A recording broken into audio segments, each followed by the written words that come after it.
يعني لات سيد نبي گۆرانی بێژێت دوو ڕۆژتر بێ خوتبەی جومعە بۆ خەڵک بات دوای خوتبەکە بڕاتەوە بۆ گەعدەکردن.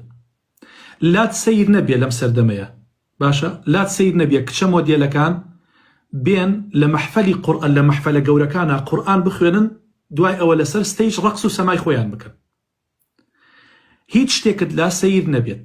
ئەم سەردەمەی ئێمە سەنەوات خەداعات يصدق فيها الكاذب ويكذب فيها الصادق. ئێستا ڕازگۆ درۆزنە و درۆزانیش ڕازگۆیە لە ناو خەڵکە. یعنی مامۆستایەک تەمەنی خۆی لە ناو دین و دینداری و داوایە بردوێتە سەر خەڵک جنێوی پێدات. باشە؟ دوو ڕۆژش زوڕناژەنێک بێ بەرماڵێ دابنێ و دەستکا بە دوور کات نوێژ و عومرێ بکە هەموو خەڵکەڕێن بەخوا پیاەکی مەردە پیاەکی چاکە. یعنی ئەو هەموو مەشروب و گەعدە و دووکەڵ و ئەو هەموو خراپەکاری و مکەسەراتی کەوا بەسەر خۆی و خەڵکا هێنا خەڵک ئەوانە هەمووی لەبیر ئەکات.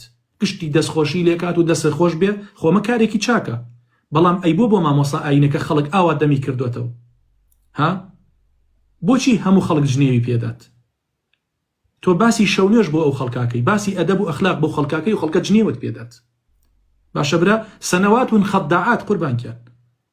خەڵکی ڕازگۆ و دیندار و داوێن پاک لە ناو خەڵکە خراپە. خەڵکە خراپەکەش بە یەک عومرە ئیتر هەموو شتەکان پێچەوا نابێتەوە. ئیتر تەواو ئەو کەسە لە بەرچاوی خەڵکە ئیتر کەسێکی جوانە کەسێکی چاکە مەردە هەموو شتێکە. ئێستا مامۆسایەکی ئاینی خێر و خێرات بکە خەڵک تۆمەتی بۆ دروست دەکەن ئەڵێن ئەمە نیوەی بۆ خۆی ئەدزیە و نیوەکەی ترەکاتە خێر. بەڵام وەرە گەنجێ با بێ خێر و خێرات بکات ئیتر هەرچی خەڵک هەیە بەسەر شانوباڵی ئەو کەسەیە هەڵەدەن. تێگەی وەڵڵا برا من لەبەر ئەوە ناتوانم خێر و خێرات کەم خوا خۆی ئاگای لێتی. وەڵڵا وازم هێناوە سوێن بەخوا وازم هێناوە. وەڵڵی لە گیرفانی خۆم دەرم کردووە لەگەڵ پاری خێرەکەی تێکەڵم کردووە هێشتا لەسەر ئەوە تۆمەتت بۆ دروست دەکەن. یعنی وەرە بە پاری خۆت خزمەتی مزگەوتکە شاشەی بۆ بکڕە بۆی ئەسکارەکان لە دوای نوێژەکە بخوێندێت بە پاری خۆت بەڕات بۆ مزگەوت بکڕە مایک و سەماعە و گڵۆپە و شتانە بۆ مزگەوت بکڕە خەڵک لەو لاوە تۆمەتی دزیبوون ئەداتە پاڵ. باشە براگیان ئەمە سەنەوات خەداعات. ئیتر لات ئاسایی بێ براگیان کەسێک بە ناوی هونەرمەند و گۆرانی بێژەوە بێت قورئان بخوێنێت ئیتر بە هەر شێوازێک بێت و خەڵکیش چەپڵەی بۆ لێدات کۆمێنتەکان کۆمێنت یعنی تۆ بەس لەبەر ئەوەی کەوا خەڵاتێکت بۆ دەرچێت یعنی کابرا کوفرەکە کابرا هەر بە ئاشکرا کابرا هاتووە کوفرەکات. تۆ لەژێر لە کۆمێنتەکانە 100 کۆمێنتی بۆ نووسی بەس لەبەر ئەوەی خەڵاتێ سەیارەی ئایفۆنێکت بۆ دەرچێت. برا خەڵک سەری لێ شێواوە. يعني ومن الناس من يعبد الله على حرف. هەر چۆن بڵێ ها بە حاڵ موسڵمانە فویەکی لێ بکە ئەم کەسە ئەچێتە دایری کوفرەوە. نە عەقیدەی هەیە نە وەلا و بەڕائی هەیە نە ئەزانیم یعنی خوای گەورە ئەم ئینسانی بۆچی دروست کردووە هەدەف و ئامانجی ئەم کەسە لە ژیانە خۆش بەخەتکردنی خۆیەتی ئیتر بە هەر ڕێگایە بێ بە هەر تەریقەیەک بێت. برایسە خەڵکێکەیە هەتا ئەو ڕۆژەی ئەمرێ تیجارەت بە قورئانەوە کات هیچ کێشەیەکیشی نییە و مسقالە زەڕەیەکیش ترس لە دڵیان نییە.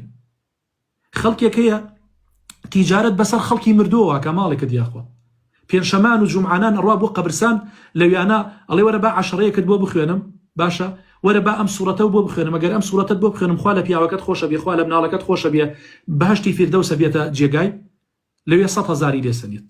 باشە ئەچیت مەولودنامەی بۆکە ئەوەی بۆکە ئەوەی بۆکە برا کەواتە ئەم وەزعی کە ئێستا دروست بووە من وا ئەزانم یعنی خەڵک پێویستە داچەڵەکانێکی باش داچەڵەکێت و خەڵک بەخەبەر بێ بڕاستی بەخەبەر بێ بزانێ کێ ئیش بۆ خواکە و کێ بۆ غەیری خوایەکەت.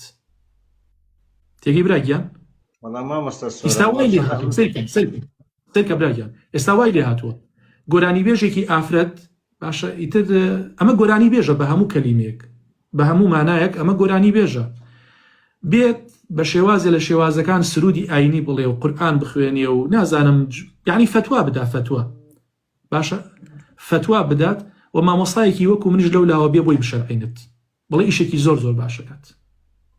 کەس نەیوتوە قورئان خوێندن بۆ ئافرەت نابێت هیچ کەسێ بیوێری ئەوەشی نییە چونکە سەحابیات دایکانی ئیمانداران خۆیان حافظی قورئان بوونە مامۆستای قورئان بوونە بەڵام نابێ قورئان بکرێتە وەسیلەیە بۆ تیجارەت بۆ چەواشەکردنی خەڵک ناکرێت ئەم ئافرەتە بێ وەکو گۆرانی بێژێک قورئانەکە بچڕێ و قورئانەکە بخوێنێت ناکرێت ئەگینام ئافرەتێک وەکو مامۆستایەک وەکو معەلیمەیەک بێت قورئان بە خەڵک بڵێت با دەنگیشی بەرزەوەکە مادام مەبەستی ئیغڕاکردنی خەڵک نییە تۆنی ناسک ناکاتەوە باشە بۆ ئەوە نییە بەرامبەرەکە و جمهورەکەی سەرسامکە ئەمە ئاساییە ئیبن حەزمی ظاهیری و عالمە گەورەیە بۆ خۆی مامۆستاکەی ئافرەت بووە لە جامیعات ئافرەت دەرسەڵێتەوە لە مەکتەبەکانە ئافرەت دەرسەڵێتەوە کەواتە ئەمەی کە ئێستا لەم ساحەیە ئەگوزەرێ براگیان شەرعی و ناشەرعی تێکەڵ بووە ئەوەی کەوا خەمی قیامەتی خۆی بێ قەت ئەو کارە ناکات